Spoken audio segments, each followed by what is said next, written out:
नमस्कार. सरळ आणि सोपी भगवद्गीता या सिरीजच्या 24व्या भागात आपल्या सर्वांचं स्वागत. कर्मयोग म्हणजेच गीतेतला 3रा अध्याय हा आपण समजून घ्यायचा प्रयत्न करत आहोत. आपल्या इच्छा या काही कमी होत नाहीत. जसे जसे आपले एक्सपिरियन्सेस वाढत जातात, आपल्यात नवीन इच्छा निर्माण होतात. पण याच इच्छा आपल्याला नष्ट करू शकतात. ते कसे जाणून घेऊया आजच्या या भागात.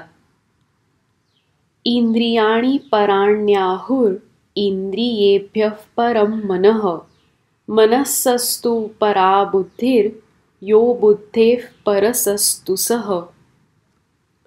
श्रीकृष्ण अर्जुनाला सांगतात की आपल्या शरीरापेक्षा आपले इंद्रिये श्रेष्ठ, आपल्या इंद्रियांपेक्षा आपलं मन श्रेष्ठ, आपल्या मनापेक्षा आपली बुद्धी श्रेष्ठ, पण बुद्धीपेक्षा सुद्धा श्रेष्ठ म्हणजे आपला आत्मा.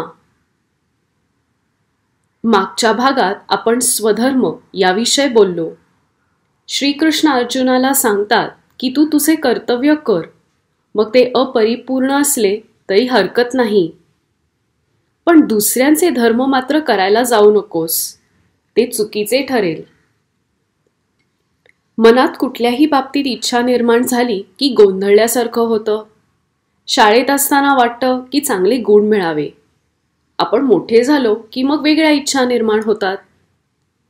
एखादा नवीन गॅजेट विकत घेऊ, सुट्टी मिळाली की प्रवासाला जाऊ, थोडा वेळ असेल तर मित्रांबरोबर फिरायला जाऊ, अशा अनेक इच्छा आपल्या मनात निर्माण होतात. कुठला तरी निर्णय घ्यायचा म्हटलं की ह्याच वेगवेगळ्या इच्छा आपल्याला कोड्यात टाकतात आणि मनात गोंधळ म्हणजे आपण कदाचित चांगले कार्य करू शकणार नाही. इच्छा, कुठल्या तरी गोष्टीची आवड आणि क्रोध हे खरे तर पापाचे मूळ मानले जाते. ते माणसाला गोंधळात टाकतात, ते शहाण्याला मूर्ख बनवतात. They cause the wise to become unwise. इच्छा हा माणसाचा सर्वात विनाशकारी शत्रू आहे. माणसातील राजस गुण हा इच्छांना अजून तीव्र बनवतो.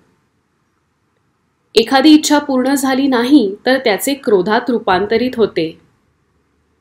लाकूड जसे आगीला वाढवते तसेच आपले इंद्रिये हे आपल्या इच्छा वाढवतात आणि ह्यानेच माणूस वासना आणि लोभ ह्यांना बळी पडतो.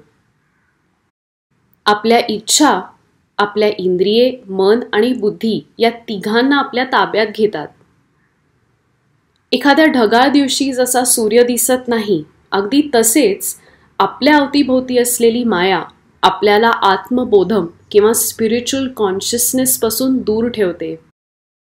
जसे ढग बाजूला होऊन सूर्य दिसतो, तसेच माया गेली की आध्यात्मिक सत्य आपल्याला दिसू लागतं. या इच्छांचा सामना करण्यासाठी श्रीकृष्णांकडे एक मार्ग आहे. श्रीकृष्ण म्हणतात की आपले इंद्रिये म्हणजे आपले सेन्सेस हेच आपल्यात इच्छा निर्माण करतात. तुमचे मन तुमच्या इंद्रियांपेक्षा अधिक शक्तिशील किंवा पॉवरफुल आहे. पण असंही कोणीतरी आहे जे मनापेक्षाही शक्तिशाली आहे. ते म्हणजे तुमची बुद्धी. आणि हीच बुद्धी तुम्हाला हे ठरवण्यास मदत करू शकते की तुम्हाला जे वाटते ते इच्छा आहे की तुमच्या कर्तव्याचा भाग आहे. तुमच्या बुद्धीपेक्षाही शक्तिशाली कोणीतरी आहे आणि तो म्हणजे तुमचा आत्मा. स्वतःला जाणून घेणे, तुमच्या आत्म्याला जाणून घेणे हा इच्छांचा प्रतिकार करण्याचा सर्वोत्तम मार्ग आहे. हाच आत्मा तुम्हाला मार्गदर्शन देईल आणि इच्छांना दूर ठेवण्यास मदत करेल. Life is a mystery. आयुष्य एक रहस्य आहे. त्यात चांगले दिवस, वाईट अनुभव, यश, अपयश, जन्म, मृत्यू या सगळ्या गोष्टी आहेत. असे असले तरी कुठलीही गोष्ट आपल्या कर्तव्य आड येता कामा नये. आपण आपले कर्तव्य करत असताना त्याचा परिणाम आपल्या आजूबाजूच्या लोकांवर होऊ शकतो, हे मात्र आपण ध्यानात ठेवणे गरजेचे आहे. कुणाची कशी मदत होईल हे आपण कधीच सांगू शकत नाही. उदाहरणार्थ, समजा एकदा तुम्ही तुमच्या एका मित्राची गणिताची समस्या समजून घेण्यास मदत केली. तुमच्या मित्राला असलेली शंका तुम्ही दूर केली. कदाचित तुमच्या मित्राला तुमच्याविषयी कॉन्फिडन्स असावा म्हणून तुमच्या मित्राने तुमची मदत मागितली. कुठला आत्मविश्वास? हेच की तुम्ही मदत कराल आणि मदतीसाठी विचारणाऱ्या व्यक्तीची चेष्टा करणार नाही. तुमचा मित्र तुमच्यावर विश्वास ठेवू शकतो हे जाणून तुम्हाला किती दिलासा मिळेल. जर तुम्ही मदत करण्यास नकार दिला असता आणि तुमचे कर्तव्य पूर्ण केले नसते तर तुमचा मित्र निराश झाला असता. त्याला दुःखही झाले असते. इच्छा आणि क्रोध तुम्हाला खाली खेचण्याचा प्रयत्न करू शकतात, पण तुम्ही खंबीर राहा. तुम्हाला या राक्षसांवर मात करायची आहे आणि त्यातून तुमचा मार्ग शोधायचा आहे. कोणतीही आसक्ती आणि नापसंती न ठेवता तुम्ही तुमचे कर्तव्य पूर्ण करा.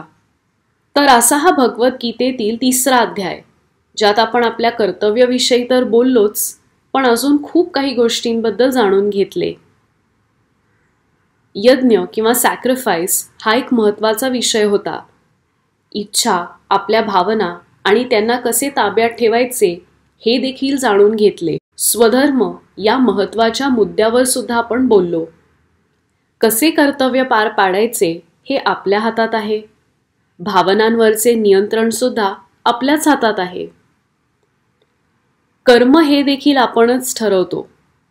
जर सगळं आपल्या ॲक्शन्सवर आधारित आहे तर भीती किंवा संकोच वाटायची काहीच गरज नाही. All you need to do is to show up. भेटूया पुढच्या भागात. धन्यवाद.